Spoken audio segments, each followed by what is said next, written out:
Well, Danny, our first home league defeat today. Your initial thoughts? Yeah, devastated. Obviously, we're not in it to lose games of football, especially at home. So there was loads of things to disappoint us today, unfortunately. In terms of the lineup, no Eddie Miako today. Has he picked up a knock? No knock. Obviously, he missed last week's game through illness. Trained Thursday. Was in our plans going forward. Asked him to play for the reserves. And then he declared himself unavailable, saying he was ill and couldn't play. So that's the reasoning for him not being involved. We spoke after the Prestwich game about using our possession to create chances. How successfully do you think we did that today?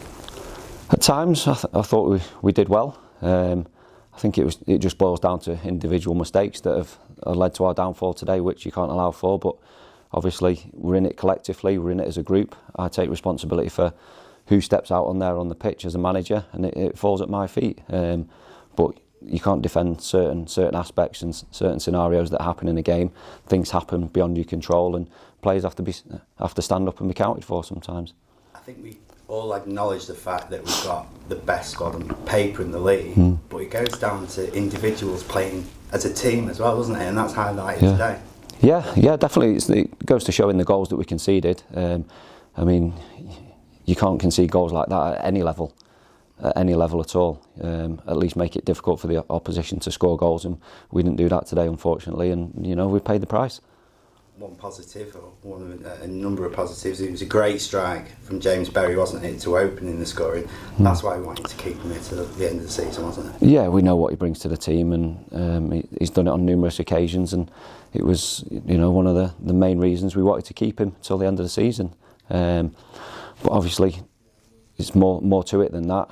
You've got to have that desire to go out there week in, week out, and prove to yourself, the opposition, the fans, why you're on that pitch. Do you think we did that as a team today? No, not at all. I mean, that's why we got beat. If you do that, and you come off that pitch with no regrets, and you've given absolutely everything, 9 times out of 10 you'll win the game. Yeah, the odd time you won't. We know that because football being random, shocks do happen. But if you have that mentality to come off the pitch with no regrets, having worked as hard as you possibly can, and come in that dressing room and you cannot move, you can look back and say, I've given everything, no matter what the result. How frustrating is it for you that we seem to be so vulnerable just after we score as well? And can you put your finger on why that may be? I don't know. I mean, we spoke about it. We spoke about it numerous occasions. Why? It should give you the impetus to go on and, get another goal. Put the opposition under pressure because they're deflated. Their body language is down. The heads go down. It's right. These are here. Let's get after them. That's why I always say, as soon as we score, go and get the ball back as quickly as possible. Take control. Because if they lose the ball in their half, you're in on goal. And with their heads down, confidence low because they've just conceded, there's no better time. You'll know as a player that in second half of games, when we're going towards what we know as the Star Lane and the Macclesfield College stand, it almost gives us, or has given us, an extra impetus. Why do you think that wasn't the case today? I don't know. I mean, we started the second half well. Started it well, scored, and again, it's one of those where you're thinking, right, go on then. We're screaming onto them to press, to get the ball back, and you're just wanting, go on then, keep going. But for whatever reason, we just went a little bit flat and sat off on a couple of occasions, and then that's how they can then settle and regroup and get their foot back in the door. How did you use your substitutions today? Because they were slightly later than normal for us, weren't they? Yeah, it was only a few minutes than normal. It's usually around about the hour mark we look to make those changes.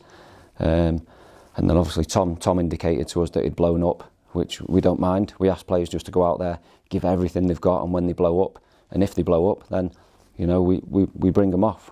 We've got players that can come on and do a fantastic job on the bench, from the bench. So that was that reason. When you look at Wythenshawe's last 2 goals, obviously any goal, from your point of view, can be avoided. The third, contentious in some respects because it looked like they're pushing the back. I think it was on Tom Deane. The fourth, Sam's got to hold his hands up for that. hasn't he? Yeah. So 2 horrific goals in some respects to concede, which ultimately proved to be decisive. Of course, yeah. I mean, you can't take chances as a defender or a goalkeeper, especially. You know, you've got to be on the money for 95 minutes, until that final whistle. You've got to be on it. You've got to, as a defender, get the ball, move it quickly. You can't dwell on the ball. Was it a foul? Maybe, maybe not. You know, you don't take any chances. You don't let it get to that. You don't let the referee have a decision to make. You move the ball quickly. Then obviously Sam, you know, he'll know he should have done better. And then they've nicked it and scored. So it's you know, from our perspective, it's disappointing to see. Now, obviously we've conceded 4 goals today. I've had a little scour on social media, and one question that a lot of our fans are asking is the departure of Louis Morrison yesterday, and what they're saying is that from their point of view that was something which ideally could have been avoided. So from your point of view, how would you respond to that? Well, you look back after an event and you can always say, well, why didn't this happen, or you know, there's loads of answers after. But in the Louis Morrison case, he's come in. He's played however many games he's played very well. We've gone on a great run. I decided to make a change on the Monday for the Prestwich game. I thought Brucey would come in and do a job, because Louis was a bit under the weather for the previous game at home. So that was purely off the back of that. And then he's come to us and he's indicated he didn't want to fight for his place and be rotated at all. He wanted to play football. And the opportunity came, so the ball was in his court, and you know, it's purely down to him making that decision, wanting to go and play football, not wanting to fight for his place in the team. So we spoke to all the players on Thursday at training and just said, look, if nobody wants to be here and fight for the place or be rotated at any stage, then come and see us, and you know, we'll make changes. It was just purely down to that. You mentioned fight. Obviously we've suffered back-to-back defeats for the first time this season, so how do we bounce back at Litherland on Friday evening? Well, that's exactly it. You've got to go into it, you know, wanting to put right what's gone wrong today. Simple as that. That's how you are as a player. You have setbacks, and it's how you regroup, bounce back from those setbacks as an individual and as a group. I mean, I'll go away, I'll look at myself, my staff will go away and look at themselves. What could we have done? What could we have done differently? And I told all the players to go away, have a good look in the mirror and see what they could have done. And just finally, where it's our lead at the top, it's cut down to 2 points. How convinced are you still that we can go on and win this league? Oh, I believe in the group, no doubt. I mean, we've gone on the run that we've gone on before the Prestwich game, and we've won the amount of games we've won, unbeaten in 3 months, I think. So that says it all about the character of the group. So I'm not questioning whatsoever. Brilliant. Thanks very much, mate. Thank you.